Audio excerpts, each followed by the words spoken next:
Hi there guys, welcome back to Skirmish Miniature Gaming. Luke here, and I'm back joined by Josh, as always. Hello. Bruce Plays Gaming Josh, and we're back for some Skirmish cast, and of course we're on episode 13, so let's hope we do. I think I got rid of all the bad luck from last week's episode, so hopefully episode 13 will be just fine. And today I'm pretty much just getting on with building some of our course-based terrain that's been lying asunder. Al bought into it quite a while back, and we've got tons of it to build. So I'm just building some smaller buildings ready for Stargrave to come out.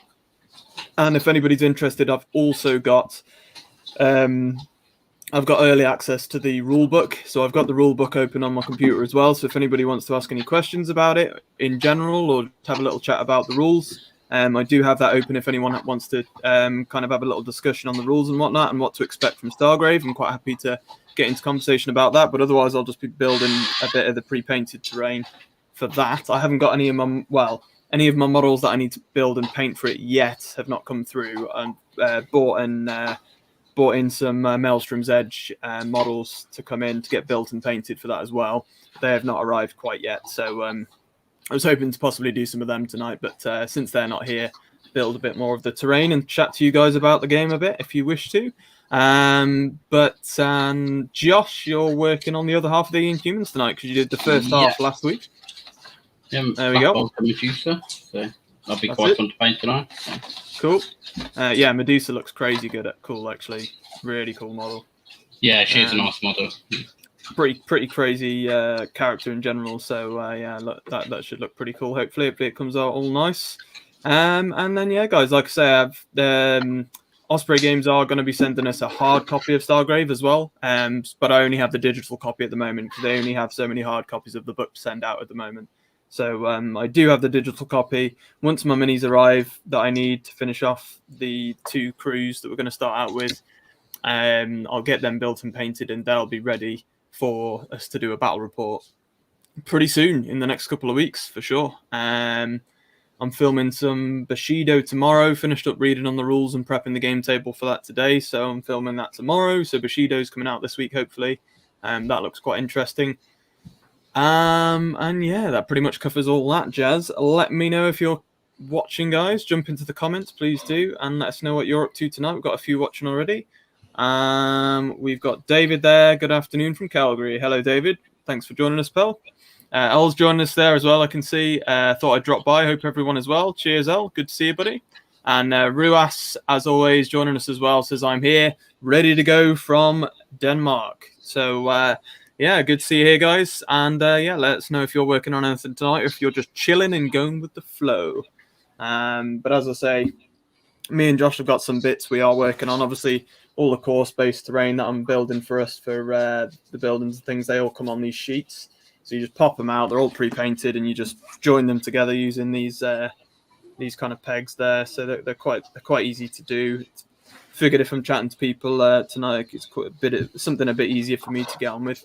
So there we go. And then obviously we can always have our general kind of chat anyway. So yeah, if you want to bring up any topics or anything, guys, feel free to. But I haven't had a massive chance to look through deep into the Stargrave rulebook yet, since I've been having to look into Bushido and everything, and the Bushido is not easy to play, to be fair. So I have been looking through the rules on that and working on that, really. So as soon as I film that tomorrow, I can turn my attention even more towards Stargrave, because that's the next big thing for us, which is really exciting. I'm super pumped for Stargrave. I cannot wait. And hopefully at some point, maybe towards the end of the year, we can get a Frostgrave run going as well when I'm back with Al in the studio and whatnot as well. So we shall see with that. I'm just going to pop some of these walls out and get going on a few smaller buildings. I'll actually show you guys, since we've got a few people joining us already. Built a couple of bigger buildings that I'll probably use, as long as they don't fall apart on the spot. But there we go. That's one of the bigger kind of core space buildings there. They're really delicate though, so it is what it is. But they're really handy to use for things like Stargrave. It's all pre-painted and whatnot, obviously, so they're really nice to be able to use. And yeah, they look awesome. So I cannot wait to kind of get all of those built and get them ready for tabletop. And then I'm doing some smaller buildings, such as this one here. Those are what I'm building tonight. So I need a couple more of these for Stargrave, the first mission that we're going to be doing. So I need to build a couple more of them tonight, which aren't too difficult. So, and if I've got time and I end up needing more to do, then I'll have I've got a guard tower for us to build as well. So there is that too. And David says, I was working on my Relictors Space Marines earlier, having a lunch break now. Good to hear, buddy. And do you have a working relationship with Mordefius? Well, not necessarily, but yeah, that's fair enough, buddy. Sounds good. I would, though, like to get hold of some a Nurgle warband soon, to be fair. So I'm looking forward to that. Is that contrast you've used on the hair there, Josh? Yeah. It's coming out quite well. It's coming out quite well. Yeah, better than I thought it was, actually, for quite a big area, you know. Yeah. Not too bad at all. Not too bad at all. So, yeah. It's hard to do the back of the hair now. Should have sub-assembled that, to be fair. Oh, well. It. But yeah, if you guys are only just joining us, do let us know in the comments, and obviously let us know what you're working on tonight. I am working on some course-based terrain for Stargrave, so I'm assembling more of our buildings. I've just shown a couple off. I will do again later, maybe. But I'm assembling some of the smaller buildings ready for the first mission.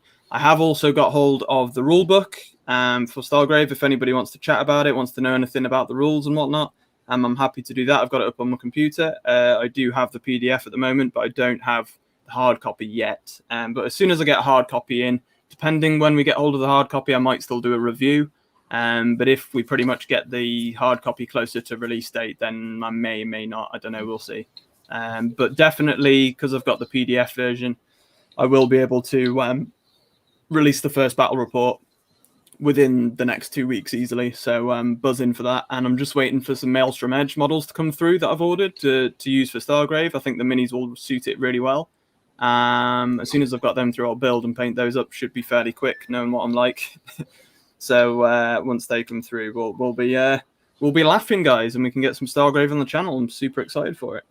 And for anyone who missed as well, I'm going to be getting some Bushido up on the channel later in the week as well, so pumped for that as well. I'm looking forward to trying that out tomorrow. It's not the easiest game to learn, I must admit, but the models are beautiful. The terrain I've done for it's beautiful. The table setup, it's a nice small table. You don't need many models for it, so even there are a lot of rules to learn for each of the models in Bushido. In general, it's a fairly quick game to play through once you've learned the rules, so I'll be interested to see how that goes tomorrow. Al says, my Frostgrave Wizards and Apprentices arrived this week. I'm going to put them, I put them together yesterday, but no rush on painting those yet. Got more pressing things to get onto. 2 of them are inspired by characters from Monty Python and the Holy Grail. That's cool, man. I remember you telling me that sounds pretty fun. And then we've got Gaddis Gaming joining us. Welcome, buddy. Good to see you joining us. He says, what is the max number of miniatures you can have in Stargrave? I seem to remember looking at it. Do you mean in your crew, buddy? Because I don't seem to recall there being a massive thing on, like, you know, a maximum number per se. I think. Right, I'm going to go to the because you guys can't obviously see what I'm doing. I'll keep talking you through what I'm doing, but I'm going to go to the crew building part here for you, and I'll have a little look. So bear with me there. Gaddis Gaming, and I'll have a little gander for you because I can't remember off the top of my head. I haven't had a massive. I've had a good look through the rule book, but questions like that would be a bit not entirely certain. So if you bear with me, I will look for you. Because you got the captain there. You obviously got your captain. You got your second mate, first mate. Sorry. Right.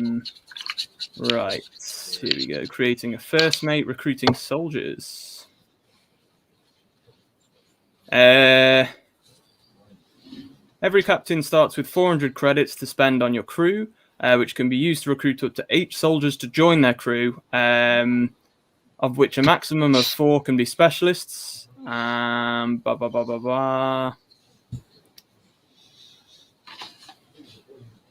few soldiers are free, meaning that no payment is necessary to recruit them.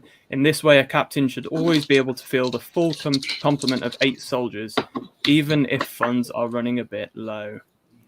So it might be that you can more or less get hold of however many you want, bud. I can't see anything at the moment that says a maximum, but I may be missing something. There's so many, as you know, there's a lot of writing on the Stargrave and the Frostgrave books. So, and the other thing is you can get hold of temporary crew members as well. So if you're on specific missions, you can get crew members, or you can get characters join your crew just for that mission per se, which is pretty cool. But yeah, in your actual crew on the table, it's like 10 or 11 is the maximum you meant to have.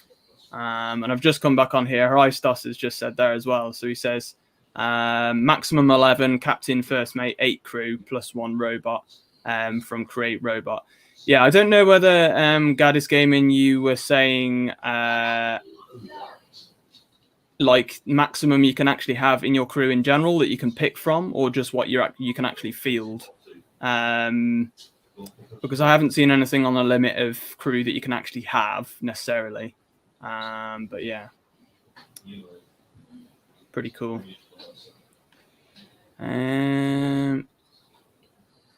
David says, I feel like it would be 10, but I could be thinking Frostgrave. Yeah, from what I gather, to be honest, guys, like you do just like it's like Hristos has just said there. As I just said, you have 8 soldiers on the field. Then you have your first mate and your captain. And then, so I would say 10 is the max. And then you'd have anybody that dies, etc. From the crew, you can hire new ones, essentially. So I would say when you're fielding your crew, it's more or less going to be 10 models max. So yeah.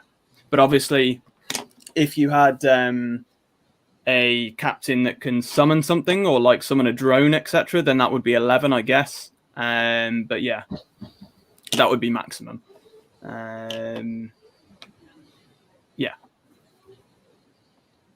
Yeah, 10 pretty much. But yeah, 10. Gaddis, pretty much.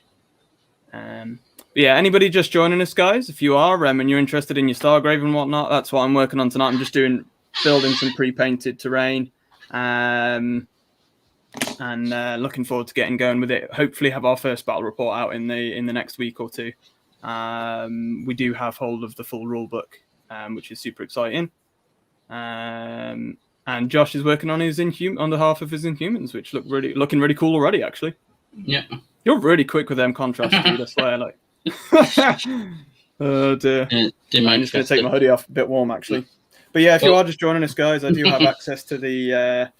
Hello. Yeah. My daughter's just scared. You can say hello. Hello.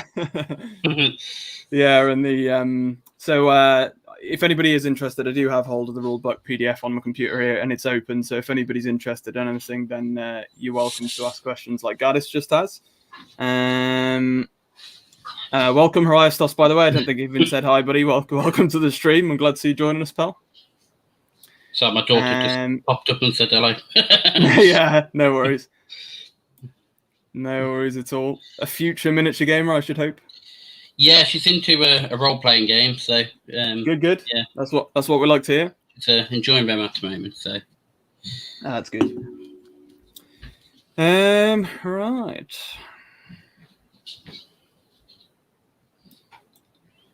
And Hristos says, and who doesn't need a demon friend? Exactly. Maurice Span is joining us. Welcome, buddy. Good to see you joining us. It says, what about the pirates? When do they come in?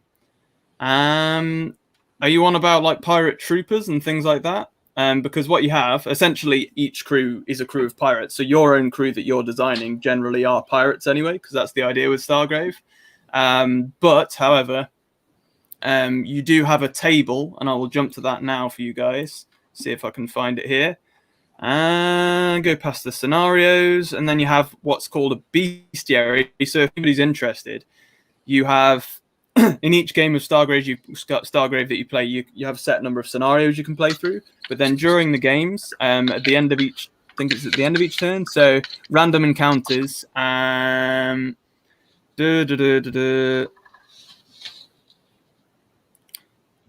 Yeah, so simply roll a die on a 10 plus a creature has wandered onto the battlefield when using the rule for random encounters. So, and does it say when that happens? I cannot remember. Yeah, I think it's at the start or the end of each turn, I want to say, more or less. And you can use one of two tables. You can use the random encounter table, which includes everything. And then you've got the unwanted attention table, which is basically when you're fighting on a battlefield, you can use unwanted attention as an extra thing where you have other pirates and ruffians turn up. So, for example, the three different things that you'll need, guys, for Stargrave, miniature-wise, if you want to use all of the rules. So the unwanted attention table, you roll your d20. In fact, I think it's actually 2 dice for the d20. I could be wrong. Let's have a look here.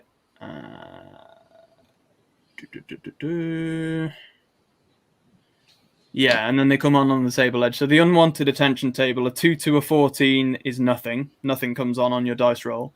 But then a 15, 16 on the dice roll, you get a single ruffian come in. And ruffians are basically just your light armored locals. So if you're on a planet per se, and you've had you're creating unwanted attention, and there are just some local ruffians that kind of want to jump in on it and steal the prize that you're going for, etc., and just cause you trouble, or they're just annoyed that you're causing trouble in their local area. That's what ruffians are. They're just coming out to cause trouble for you. But they're only lightly armored civilians with, like, I think they got a pistol and something or other else, but very easy to kind of get rid of. And then you've got on a roll of a 17, you get 2 ruffians come in instead of 1. 18, 19, you get a pirate trooper come in. And a pirate trooper, if I remember correctly, and I'll bring it up the stat line for you, the exact stat line, if I can. Because you do have all of the actual models in here somewhere, wherever they've gone. It's all in alphabetical order, so... Pirates. So, you've got pirate troopers. The sad truth of the galaxy is that the pirate fleets now possess the biggest and the best stockpile of arms and equipment. No one can match the strength of their armies. The vast majority of these armies is composed of troopers, well-armed and armored soldiers with a basic level of training. Whilst individually they are nothing special, when one shows up, you can bet that more will soon follow. So these are kind of like your fairly well-armored casual pirates, I guess. Some of them might be hired to track you down kind of thing, I guess, or just all have their own kind of their own things that they're wanting to do, I guess, their own reasons for being on your tail, I guess, because you do actually get pure bounty hunters as well. So, and they've got a move 5, +2 to their fight, +2 to their shoot stat, 11 armor, 0 +0 to their will stat line, 12 health, and they carry a carbine, so like a proper machine gun rifle, if you like, and they got heavy armor and a knife, so they're pretty well outfitted. So that is your pirate troopers. You then get a level up from them, which is your pirate shock troopers. And shock troopers are the elite soldiers of the pirate fleets. Only veterans who have been under fire multiple times can even apply to join the ranks of the shock troopers, and most of them don't make it through the vicious indoctrination program. Those that do are equipped with combat armor, organized into small fire teams, and dispatched on the toughest, most critical missions. Few people stand and fight when shock troopers arrive. So there you go. And they have movement 6, +4 to their fight, +4 shoot, 13 armor, +3 to their will, 14 health, and they've got a combine and combat armor. So these are more like think of your Fallout armor, that kind of thing. So the guys you get in Fallout or Space Marines, that kind of thing, they're much bigger guys, more heavily armored. You get less of them, obviously, but they're going to be much harder to take out, so you don't want them turning up realistically. And if I just go back to that unwanted attention table, so 18, 19, you get a pirate troopers arrive. On a 20, you get bounty hunters arrive. I don't really need to tell you what bounty hunters are. They are literally going to come to try and take you down. 21 to 20... No, 21 is 2 pirate troopers. 22 is 2 pirate troopers and a single ruffian. So this is where you're starting to get pretty tough. And this is each turn this can happen. A 23 is 2 pirate troopers and 2 ruffians. And then 24 is where you get a single pirate shock trooper arrive. So the fact that at 23 you're getting 2 pirate troopers and 2 ruffians, 4 models on your ass, tells you how nasty these pirate shock troopers are going to be. So on a 24 you get one of them arrive. On a 25 it's a shock trooper and a pirate trooper. 26 is a shock trooper and 2 pirate troopers. 27 is a shock trooper and 2 pirate troopers again. So those 2 are the same. Then 28 plus, you get a pirate shock trooper and a pirate shock trooper, so you get 2. Yeah, so you don't want to be rolling higher than a 28. That's going to get pretty mad.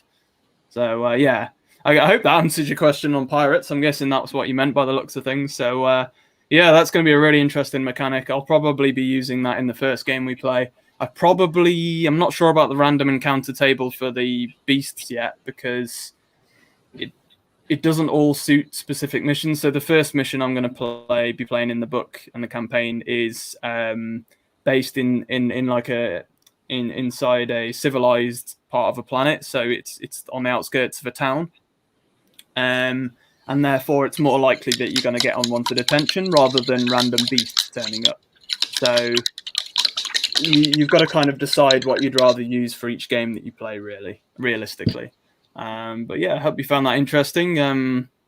Like I said, I've had a decent look through the book, but as I said at the beginning of the stream, I've actually been scouring and learning the Bushido rules. So yeah, Al drops in a super chat. Thank you, buddy.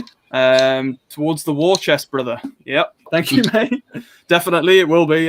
We're going probably towards Stargrave and everything like that. On another topic that's not Stargrave, Lord Akimbo joins us. Hello there, buddy. Welcome to the stream. Good to see you joining us, pal. Let us know what anybody that is joining us tonight, by the way. We do these every week on a Sunday night, myself and Josh usually. Yeah. Working on stuff. Some weeks we will have a larger topic such as Stargrave this week that we can have a chat about, but anything you guys want to bring up skirmish related, I'm quite happy to chat about, and Josh too. So, but Josh tonight's working on his Inhumans. Yeah. Just working on Medusa at the moment. Yeah, Medusa and Black Bolt tonight. Yeah. And we worked on the first half last week. And this week, whilst I've got time, I'm just popping together a few of our core space buildings, pre-painted terrain, to be able to use for our first mission of Stargrave that I was just chatting about. So, yeah. But Lord Akimbo and everybody else that's joining, do let us know what you're up to tonight, where you're watching from, more interestingly, and yeah, what you got any Stargrave stuff on the table? That would be interesting to know. What are your crews comprised of? Has anybody built their crews yet? And Lord Akimbo says, Luke, do you have a copy of the Stargrave book? I do, pal. I do. I've just been saying to people, if you... I haven't got a hard copy, but I've got a PDF that I've been sent to be able to not do a review, but I can chat about it. That's absolutely fine. If people want to know anything, Maurice, for example, a little while ago just asked about the pirates and how the unwanted attention chart works. So I've just been through that.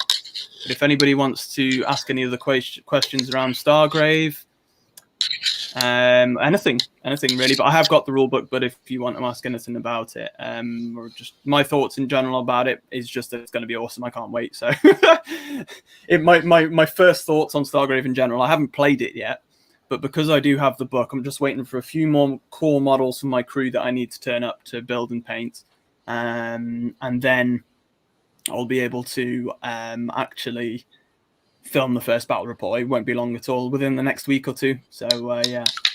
Lord Akimbo says, any solo stuff in the book? No, buddy, there isn't. You can kind of probably get away with playing it solo. Like, for example, I'm going to have to play through the first good portion of battle reports for the channel. I will have to play through solo, and I'll have to work out how to do that as always. Excuse me. Because obviously I don't have anybody I can play with at the moment. It's locked down in the UK as it is elsewhere in the world. The only thing I will say is that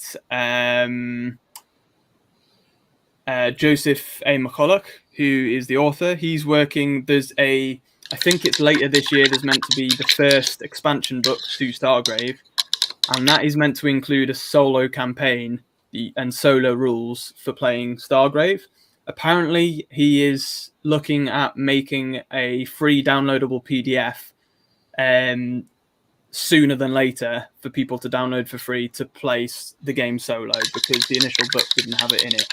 Which, to be honest, if I'm going to be doing a small review on it, is one of the things I'm a bit disappointed about, because you want to be able to play more RPG-esque games solo as an option, really, if you can, from the get-go. In my opinion, you can kind of pull off playing it slightly more solo anyway. You could just use 2 different crews and face them off against each other. But yeah, there isn't any pure solo rules in the first book that you get a hold of, but no, unfortunately.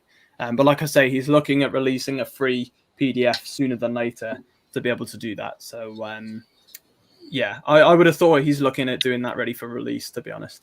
But yeah.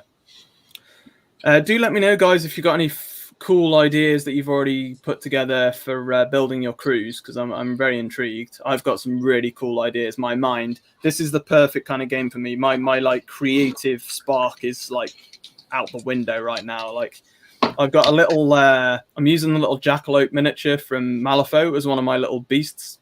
So he's going to be a crazy little rabbit. And whenever he gets into combat, he's going to turn into a squig. And just go nuts. So you pretty much, when you take a creature in Stargrave, you can take any kind of little alien mini that you'd really want to, as long as it's on a smaller base. Let's take a swig of water there, or milk. Yeah, so you can kind of be really creative with it. Like I say, I'm using the angry little jackalope mini as like an angry little rabbit type thing in one of the crews, and then I'm going to replace him on the table with a squig whenever he gets angry in combat, because I think that's just going to be hilarious. So hopefully he gets to do that before he dies. So I'm just daft little things like that. Got a couple of robots that I want to introduce, I think, to each of the crews, because that's got to be done. That's going to be pretty cool. One of the crews is going to have, which is going to be my purely designed crew. That's the captain is going to be Luke Nukem, because that is my gamer tag. And no guesses on as to who that's based on, by the way. Little tip off there, but I'm struggling with that one. Yeah.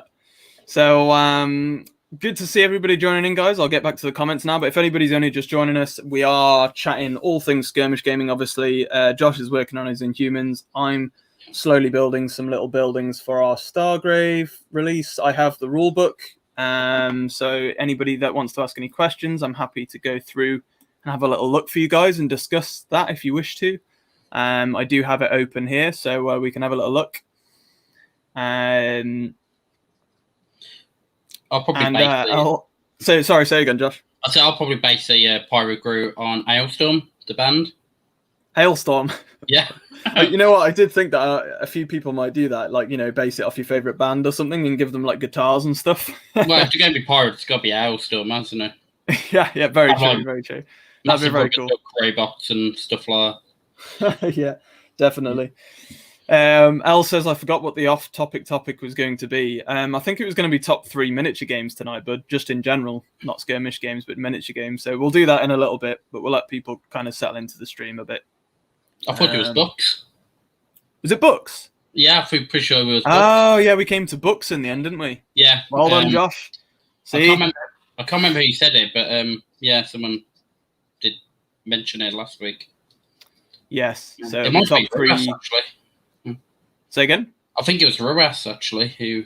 Yes, probably was, yeah. So top 3 favourite books this week is the off-topic topic. That's the thing. That's just a thing, that is, isn't it? I love it. So yeah, Lord Akimbo said any solo stuff in the book. No, unfortunately, not really, as of this moment in time. And Marie says I'm watching from Anadarko, Oklahoma. Ah, welcome, bud. Oklahoma, wow. So that's well, I say out in the sticks, but I'm gonna guess Oklahoma. I know a lot of Oklahoma is kind of forest land, so yeah.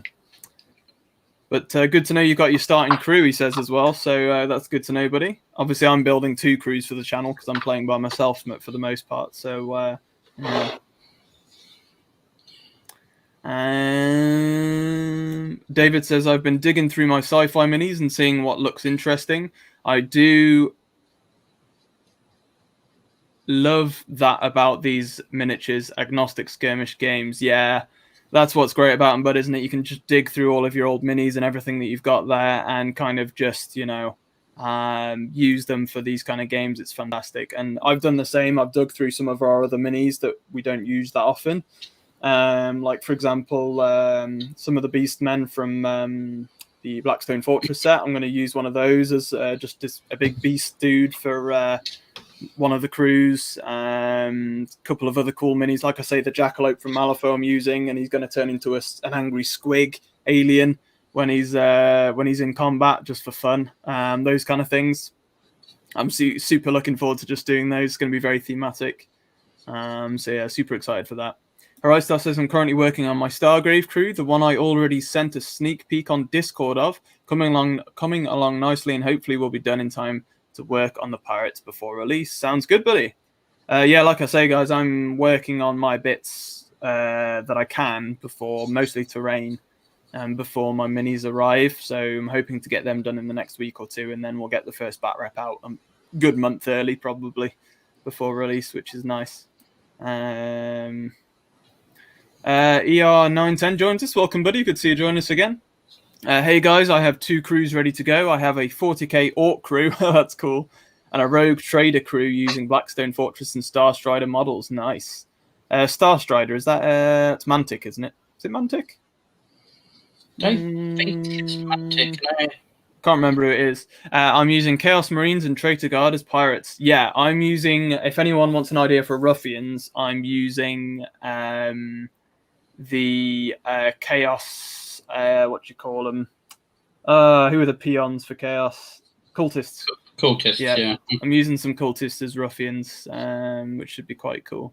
But yeah, I don't blame most people for using their 40k minis and using Stargrave as kind of a really cool campaign system for their 40k minis. I think that's a really cool idea. I just wanted to mix it up a bit, to be honest, with ours and get some unique minis. And Al says, I've got spare squigs if you need one, Luke. Yes, please, bud. If you've got one with a massive gaping mouth, let me know, because that's what I need for the squig when he turns into the squigs. That would be ideal. So yeah, please do possibly put one on the side for me, pal. I'll sort that out ready. And Maurice says, not the rabbit. Indeed. He's going to be good fun to use, I should think.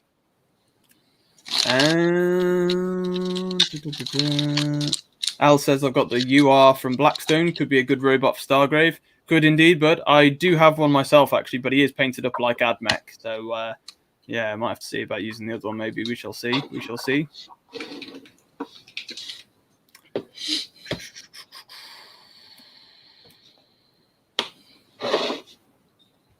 And Maurice says, my second crew is going to be based off of Dreadstar. Yes, the sticks, lol. yeah, Oklahoma is out in the sticks a bit, yeah.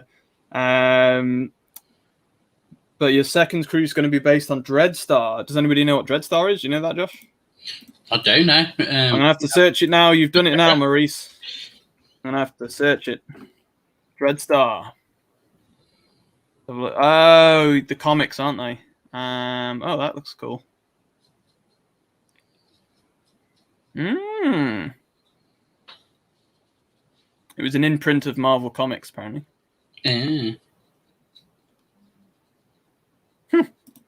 I've done some games, I think, as well, possibly. So, interesting. That's good to know, buddy. I like the fact that you're kind of basing it off something, and that's what's as David said earlier, that's what's so nice about these kind of games like Stargrave. You can make the universe whatever you want it to be. It's awesome. And I'm just going to be using some generic sci-fi minis and throwing in my crazy own little aliens and different things like that to make it good fun, basically, to watch along with, which it certainly will be. And Al says, I'm seriously tempted to do a Time Bandits crew for Stargrave. I forget who made them, but I saw the models out there. Yeah, that could be quite cool, but yeah, like a time-traveling crew, and that could be like their background or whatever, couldn't it? That could be pretty fun. David says, I think I'll do 2 sets of crews, one that fits with the slimmer Infinity style and one that fits with the chunky GW style.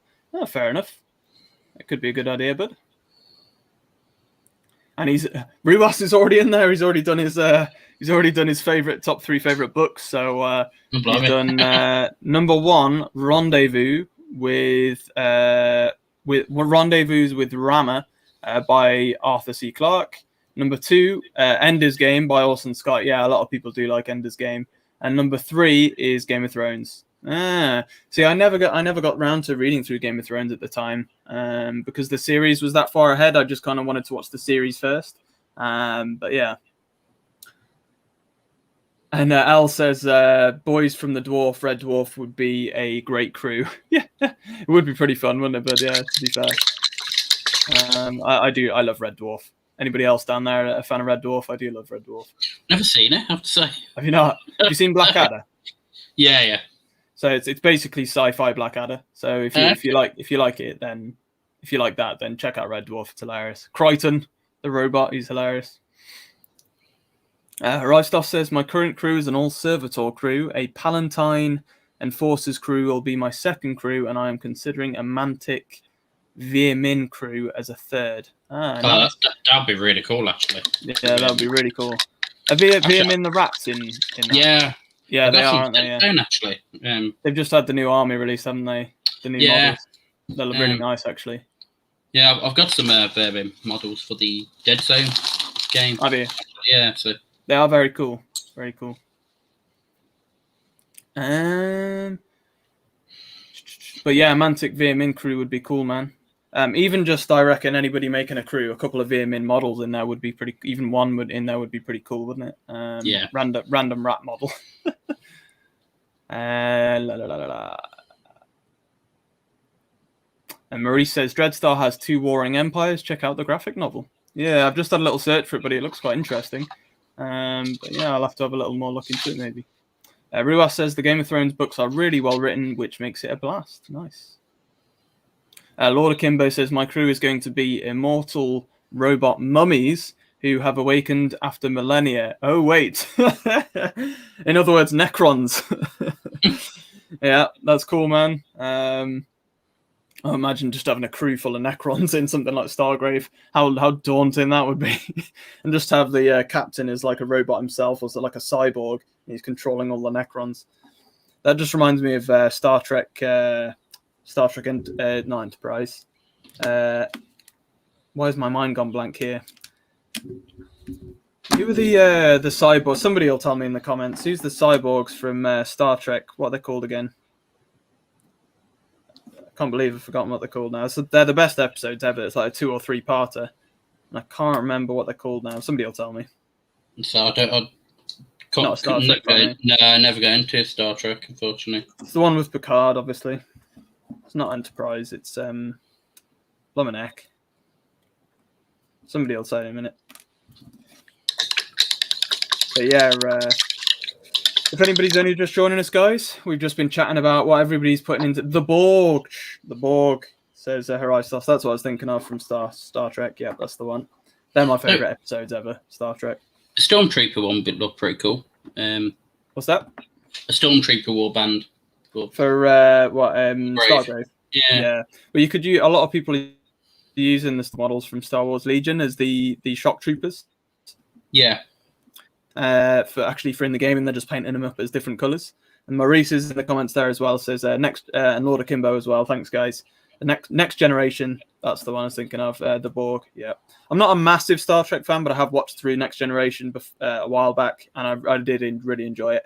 and it's I can't remember the name of the excuse me, guys. The 2 or 3 parter, I think it is, halfway through, involving the Borg and Picard. Fantastic episodes, some of the best TV I've ever watched. They're brilliant. But yeah, awesome stuff. But yeah, guys, if you're only just joining us, we've been chatting a bit of Stargrave. I do have the rule book, so people have been asking about a few things in the book that they're interested in that they didn't know about necessarily. So if you're up for that, then fine. I'm just building some of our pre-painted, snapped together core space terrain, which is I'm going to be using as buildings in for a few of our Stargrave missions. So I'm putting some more of those together now, which should be interesting.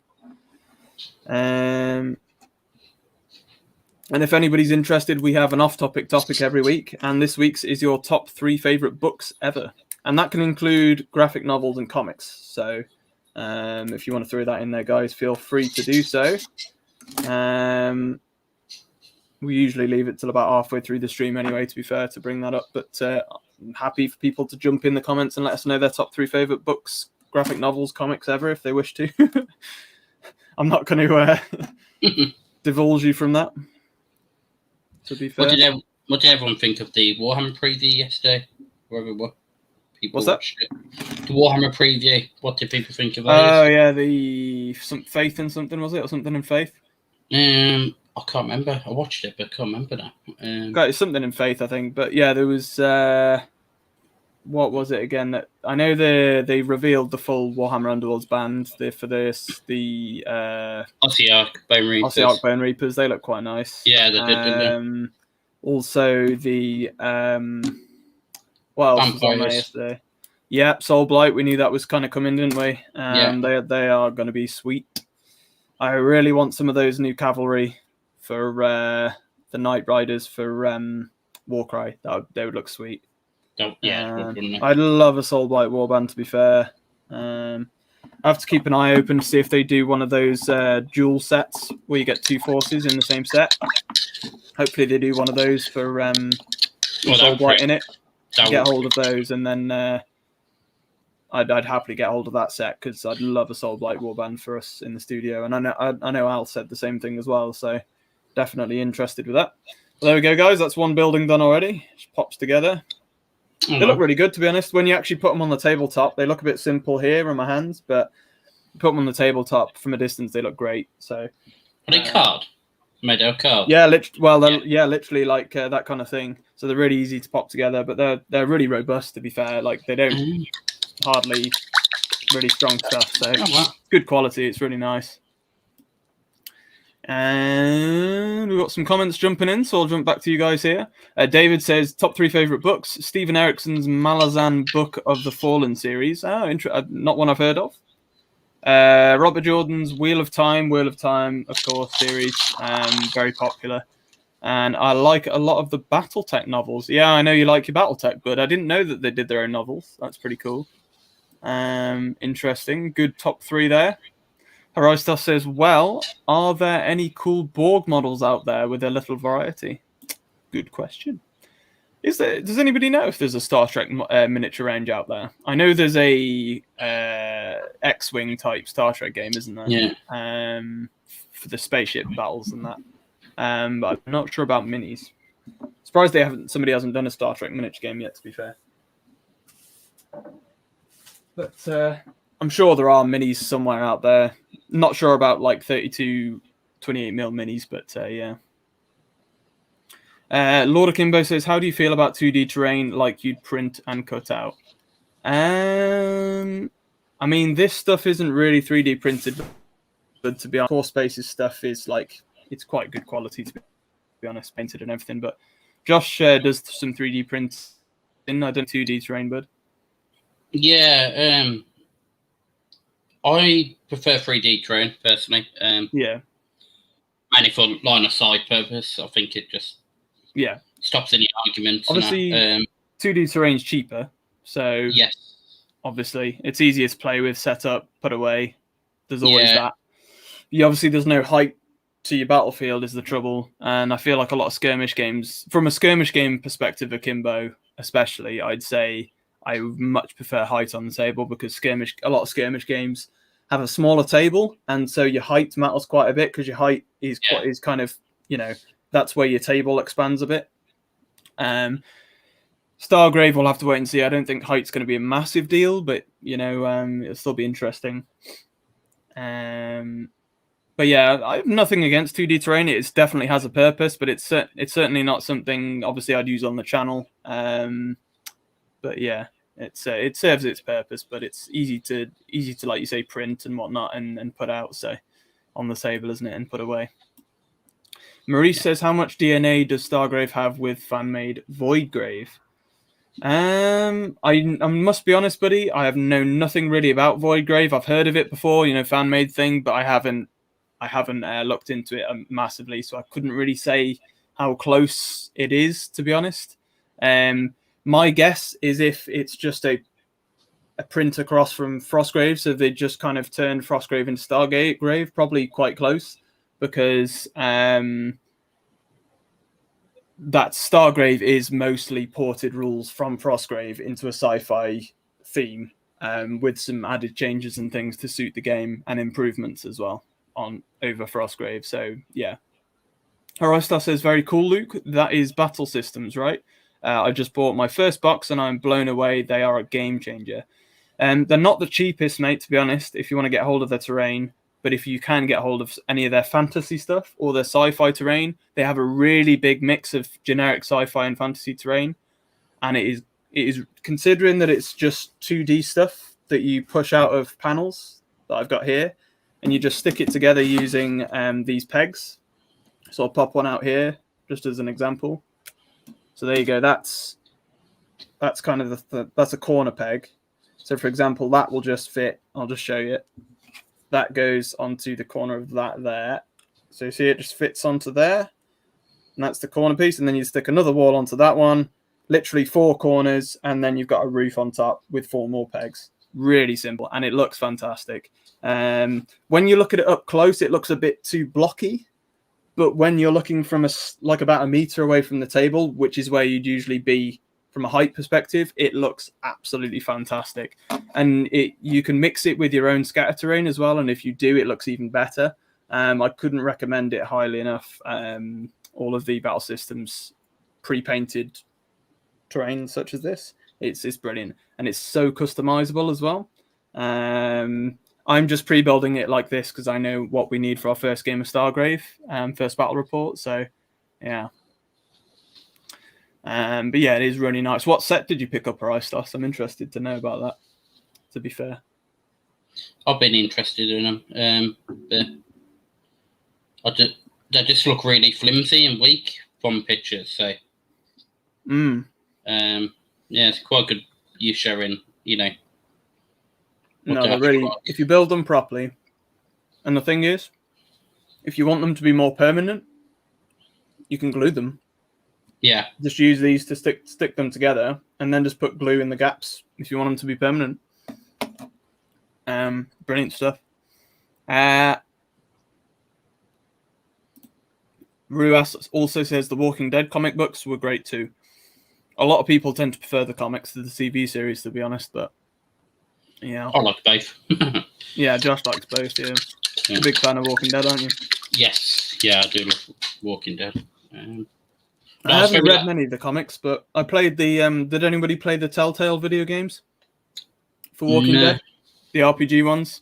So you play through and you have to make decisions, and it's in the comic book style. Yeah, I've seen my brother play it, but I've never actually played it myself. They're really good. Telltale games are brilliant, and they did a Game of Thrones animated one as well. They were great as well. And they had me on the edge of my seat the whole time, and I really regretted a lot of my decisions. But it's really good. I recommend them highly, especially if you love your Walking Dead, buddy. You'd love those. I'll look into it. Yeah. David said the Soulblight Gravelords are looking great to me, and the orcs are intriguing. Yeah. Obviously, there's that orc riding that squig rhino thing, isn't there? Yeah, I thought it looked more of a fantasy model than a 40k model. Yeah, that's what I thought straight away. As soon as somebody said, I think it was on our Discord, Somebody said it was 40k, and I was like, oh, I thought that was Sigmar, to be honest. Yeah. But yeah. And yeah, David, the Soul Blight stuff looks amazing, buddy. We were just chatting about that, weren't we? I cannot wait. To be fair as well, some of the what do you call it? The stuff from what's the Warhammer quest coming? Curse City. Yeah, Curse City. Whenever Curse City comes out, that's obviously got a lot of stuff you'll be able to use for Soul Blight anyway. You kind of got the Graveguard in that. So if you get hold of Warhammer Quest, the new one, there's a lot of stuff in there you'll be able to use anyway, to be fair. So that'll be nice. And Al says, bought a lot of battle system stuff, which is the stuff I'm building now. He did get a lot of it on release, so we have got a ton of the sci-fi terrain that we can pre-build ready for, which has obviously come in handy now, especially for this. So that is brilliant that we've got that now. And Maurice says, top 3 books. Number 1, Zarokus. I don't know what that one is, but it's a cool name. Number 2, The Dark Knight Returns, graphic novel. Number 3, Eisenhorn. Interesting. Or comic, I guess, comic run, but I think it's graphic novel, isn't it, for Dark Knight?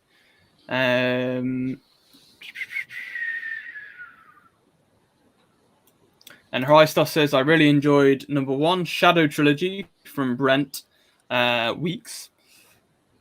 Number 2, Marcus Heights, Dwarves Trilogy. I've read the Dwarves Trilogy. It's really cool. And number 3 would be the Eisenhorn Trilogy for me. Yeah, a lot of people have said Eisenhorn, obviously the 40k trilogy. And that's obviously what they're going to be basing this new Amazon Prime live action TV series off. It's going to be the first live action 40k TV series that Amazon are working on with Games Workshop on, and that's going to be, I'm pretty sure that was on Eisenhorn. I think we mentioned that last week as well. So I'm super excited for that. And Marie says, I've got the Core Space box set and Wasteland set. Don't blame me, buddy. They're amazing. Amazing. And Maurice also says Star Trek miniatures are by Morpheus games. Okay, interesting. And they obviously do Fallout, and I think they're the ones that do Fallout, and they do Elder Scrolls games. So they must also do some Star Trek minis, if I'm correct in saying that.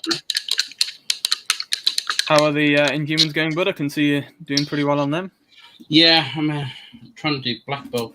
It's not going as well as I planned. Oh dear. I'll be honest. He's looking not too bad. It's all the white. Because I've obviously painted black, and I'm trying to do all this white. Yeah, I know. It's all like zigzag lines and everything. It's quite quite intense doing it. So that's it. Yeah. And Hristos also says Star Trek Attack Wing played a couple of years back, and I think HeroClix have some Star Trek minis, but I don't think they had any variety. You need to research that. Yeah, they probably do, but HeroClix do quite a few things like that, don't they? Yeah.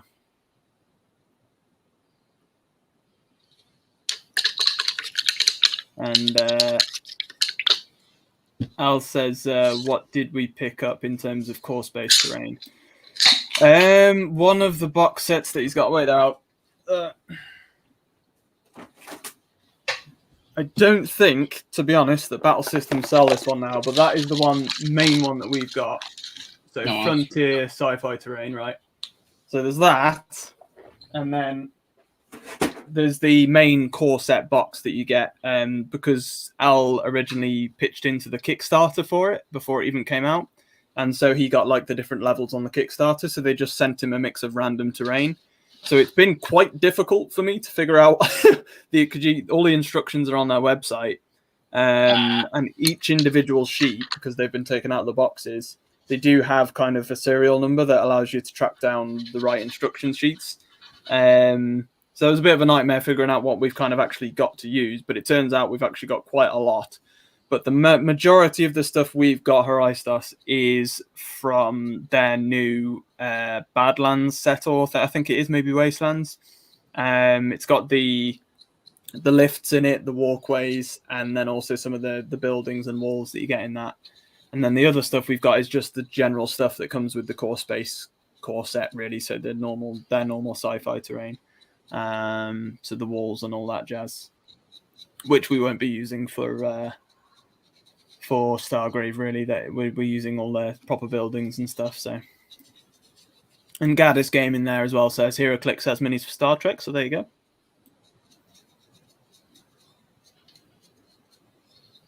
And Aristos does say, yeah, the pictures are really misleading for the core space stuff. It is a really strong stuff. I can agree with that. It's really good quality stuff, to be fair. And he's considering buying another set. I don't blame you, but I might actually get in contact with them, to be fair, and see if they might send us some of the fantasy stuff, because their new fantasy set looks amazing, and I'm sure we'd get use out of that. So, yeah, I have to wait and see. And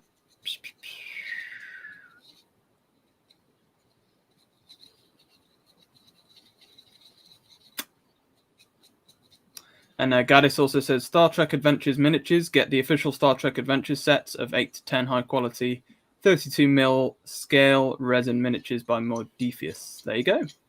So if anybody's interested in Star Trek minis for whatever they want to use them for obviously Stargrave, I think we're talking about there, really, then that might be a good place to have a look, guys. And Aristos says that really is my only difficulty with battle systems. Some instructions in the box would have been nice, although the tutorials are really helpful. Just finding the right ones is a hassle. That is bang on Aristos there, to be fair. The tutorials are a nightmare to find, I found. They need to organise them a bit better, don't they, with that, really. But yeah, other than that, I'm loving what I've seen of it so far after building it all. I've built the buildings how I want them, etc. Now that we've got more people on the stream, I'll show you guys again the bigger ones that I've built. Won't be using all of these for Stargrave for the first battle report, but yeah. The biggest one that I built, which Al hasn't even seen yet, so you'll be happy to see this. So that is the main bunker. So quite fragile because I haven't glued this. I've just left it so that we can take it apart and rebuild it again. But you can see I can pretty easily lift it up and it's fairly robust. So, and those stairs and everything that I've put together there is all interchangeable easily. The fence lines on the top can easily be switched around. You can see the pegs there have been changed around. So I'll just try and... So there, you got a peg there. So it just allows you to pull that out and plop it wherever you want. They're really cool. So those are going to be perfect for Stargrave. The stairs, move those wherever you want. So yeah, super excited to try those out. So that's the bigger one.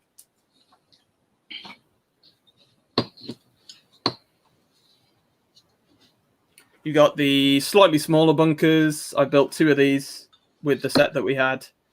So I've got a slightly smaller one there with the big door at the front. Look, that's been built ready to use as well. So I've got that one. I've got 2 of them. I've got some spare steps, staircases and things as well to add to whatever I need to. And I'm just, as I've shown you guys already, I've started building some of these smaller outlet buildings just to be able to plop on the battlefield. And I have got spare fences that I can put on and barricades I can put around the top of them if I really wanted to, just to kind of allow people, and I'll put steps on the edge of these just to be able to let people get up on those. So I might do that as well. But yeah, I can't back them enough on it, really. We've got some guard towers and things we can assemble. I've got all sorts of random stuff like massive generators that you can build. There's a guard tower. There's a portal, like a Stargate portal that you can build, which could come in handy in the future for something. Really, really, really cool stuff. Super excited.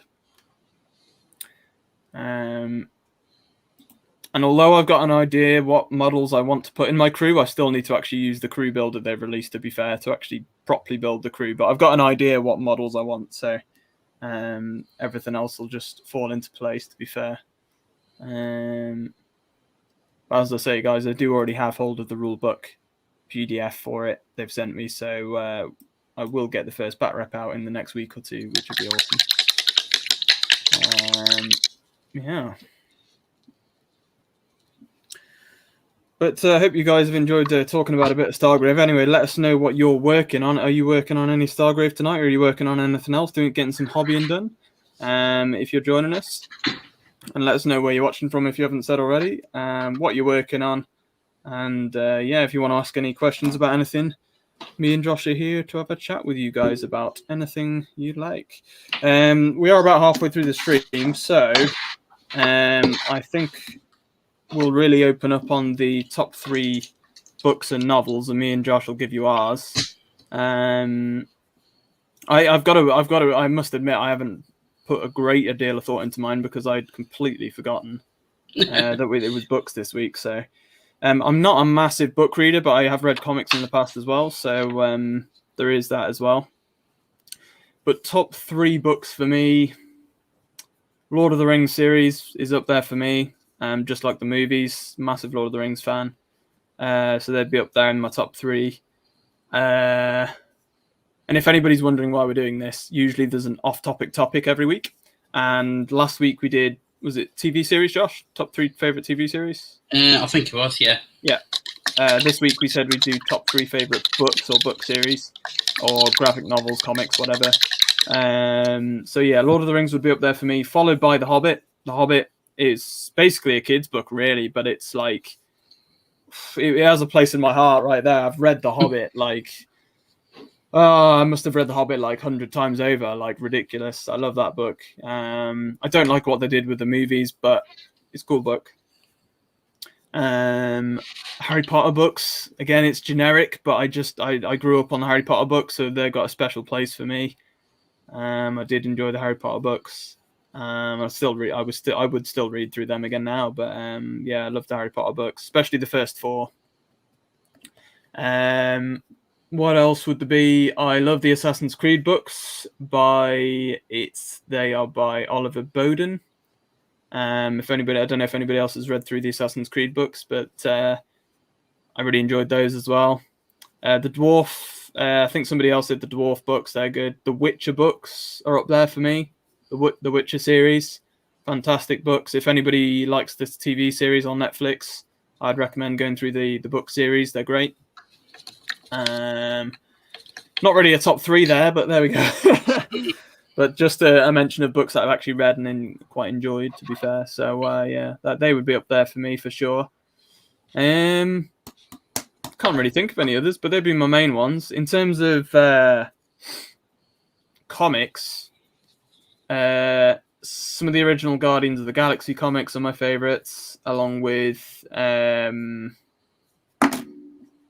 Ghost Rider, because Ghost Rider is my favourite superhero. The original Johnny Blaze 60s, early to mid 60s comics, Johnny Blaze, Ghost Rider are some of my favourite comics as well. So yeah, that would be me, guys. I don't know about Josh. So my favourite book, and there's a reason behind this, is a comic, but it's Deadpool the Wedding. It's because that's amazing. It's because my wife brought it on from our wedding day. So oh really? That's a good wife you've got there, Josh. Keep hold of her, man. It's it's sort of a place, it's a place in my heart kind of thing. It's always the case, isn't it? That kind of thing. Yeah, so it's more sentimental, but yeah, it is, mad. But yeah, so that's definitely my number 1. My number 2, because I don't read much, but I do listen to audiobooks, so I don't know whether this is going to count, but Catacombs, I'm listening to at the moment. Oh, yeah. That's really good. Fair enough. And my third one probably has to be The Walking Dead Volume 1. Comics, book. Yeah. I don't Fair really enough. read much books, apart from to my kids. Yeah, I haven't read a amount of books. I've now and again over the years, but I want to mention actually Mass Effect novels. I've read a couple of them. They're quite cool. If anybody likes that Mass Effect, they're really nice to read through. Give you a good bit more background on things, but yeah. So that'll be my top 3 anyway. Yeah, it's good.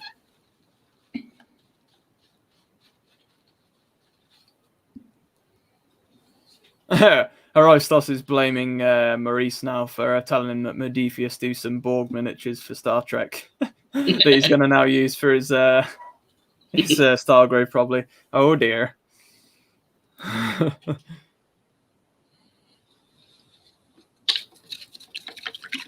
And Marie says, I like the core space stuff, it's interchangeable. Use some of the wasteland stuff for the starport to make a rundown space station. See, we do also have the spaceport somehow, so we've got just a random mix. So I know one of the Stargrave missions is based on a starport, so I'll probably have to build the starport as well at some point.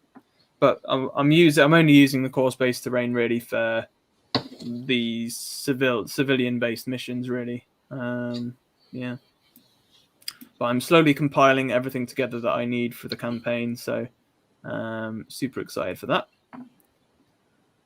And if anybody's interested in Bushido as well, the Oriental-based, fantasy-based miniatures game, skirmish miniature game. I'm filming my first game of that tomorrow. Looks very interesting. Yeah, I'm looking forward to watching that. Yeah, showcase battle report for that. That'll come out on Thursday this week, hopefully, so long as everything goes to plan. And then it will be working on Stargrave. So so we'll get a good mix of stuff out. And then I'm sure the end of this week I'll put up the Patreon member polls that we do every month. So we do a kill team and a Warcry members only poll on our Patreon page for our members, and they get to vote on a faction face-off for each of those games each month. So that'll go up at the end of this week, and I'll factor in those next month as well, which should be pretty cool. Mixed in with some Stargrave. I have no idea when Warhammer Quest is going to drop, but I would have thought that's probably going to be on pre-order sometime in the next month or so, I would imagine. April, I would say. End of April. Yeah, probably out for Easter, won't it? Yeah, Easter. Yeah. So yeah, that'll factor in as well. We got the new Seraphon Warhammer Underworlds warband dropping. That looks really cool. The models in that are gorgeous. I really want that as well, actually. Even though I can't really play Underworlds or film it right now, but they're pretty awesome. You'll have to treat yourself, though. You have indeed. Plenty of stuff on the table. Also, I don't know if anybody saw, there was another drop in the week for Necromunda was the other thing on the preview. Yes. And they teased for Games Workshop we're talking about now, Necromunda have a new core set coming, which is slightly smaller than the last one. However, the number of minis you get in the set is pretty similar. And it looks like it's going to be far more affordable, because the current set that's out is, you get a good amount in it, but it's a ridiculous price for a starter set. It's like 170 quid, Josh, something like that. I want to say 180 quid. Yeah. It's close on to £200 in the UK, so that's got to be $250 in the US. Very expensive starter set to get into a game.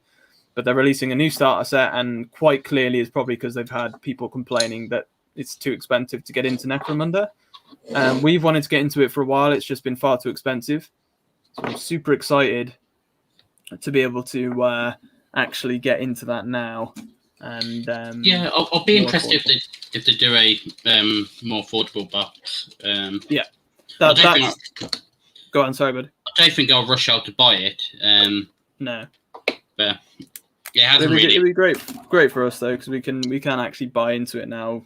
Yeah, you know, and there's a new release point for it, so people will be looking to get into it, so we can put out stuff for it. Oh yeah, definitely. And that'll be our entry point as a channel into it, so that'll be good. And I think if you did decide to get into it, or any of you did personally, then it would be a good starter point, because it'll be much cheaper now.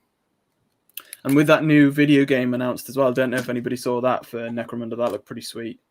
So you've got the that captain guy and his in the Underhive, and his hound, his mechanical hound. That game looked sweet. It looked pretty nuts, actually. I can't remember what it's called now, but looks cool. And you're going to be able to play through that as him and his hound. That looked awesome. Might have to pick that up. But also, alongside that, they've announced the second Necromunda set, so looking forward to being able to possibly get into that. Excuse me. And Al says standout books for me, top 3 books: Lord of the Rings series. Amen, my brother. Amen. The Stand by Stephen King. First Stephen King recommendation we've had. Yeah, he's massive, isn't he? The Elric of Melinbon saga. Michael Moorcock. I'd kill for a well-made series based on Elric. Sounds good. Does anybody like the Felix and Gotrek novels as well? Has anybody read any of them? Because they're from Warhammer Fantasy. Because they're pretty cool as well, actually. I've got an audiobook one, but I haven't listened to it yet, I think. The new one is what I've listened to. It's pretty cool. But that's just Gotrek, I think, that one. Yeah. But the old fantasy ones are awesome. They've combined them now into like omnibus. So, yeah. And Marie says Mass Effect novels were awesome, all 3. Yeah, I really enjoyed those, bud. Al says, looking good, Josh, you do work fast. I think so. Yeah, he does. He motors away on it. He makes up for my lack of hobbying, having to talk to you guys. I don't know, I'm normally a lot slower, but when I'm on the live, and just seem to, get things done. That's why Josh enjoys it. He just gets everything done. Yeah, but then it's an issue for him now, because then he runs out of stuff to actually build and paint on the channel. That's the trouble. Because he flies through it. I've got loads of D&D miniatures to paint up, so that's good, that's good. I'm not going to go short tonight. Good. But yeah, and Marie says, try the Galaxy's Edge audiobooks, not the Star Wars, but the one by Anspach. Think I've spelled the name wrong. I've not heard of those ones, but that's pretty cool. Is it, are the Galaxy's Edge audiobooks Star Wars then, are they? I'm guessing. They could be pretty interesting. I know a lot of people do like the Star Wars books and novels as well. They're not something I've ever gotten into really, but I do love my Star Wars as well, so, something I'd probably look at getting into maybe. David says, I love the look of those Escher minis in the Necromunda core set. They do look pretty cool, don't they, bro? They really do look very nice. I must admit. And Marie says, I didn't buy the second Necromunda set, got the first one and love it. Are you on about the big one or the one before that? So what's it called? I can't remember what the most recent Necromunda set is. Dark Uprising, I think. Is that the one that you've got, Pearl, or did you get the one before that? Not sure which one you mean. If you're on about the second one, as in the new one that's coming out, that's not out yet. Yeah, it looks like it'll be a lot more affordable. I would have said around the £80-90 mark rather than, the £170-80 one that we've got currently, which is just not affordable for anybody really, unless you've got a friend to split it with, and even then it's it's a bit much. And Josh can just print the new minis with his 3D printer, says Al. Yeah, that's what I do for D&D. Yeah, yeah, that's it.